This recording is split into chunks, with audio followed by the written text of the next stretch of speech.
So you might want to go ahead and then label out the task progress for each and every task that you have right here. So to do that, you can simply go on to a particular card, and then what you can do is you can go around over here in progress and mark it out. So here you can see that right now it's in not started mode, but you can go around and go for in progress right here. Once you do that, you will be able to see the in progress mark right here.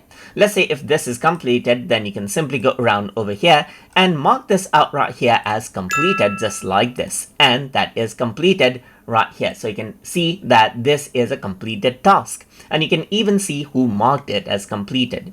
Even if you were to go around over here on the grid, you'll be able to see the completed task right here, which is strike through right here, and you can go ahead and change the label whenever you want for each of the tasks right here from over here as well. So that is how you can go ahead and set the task progress individually inside of Microsoft Planner. So I hope you guys learned something as always. And as always, please like, comment, share, and subscribe.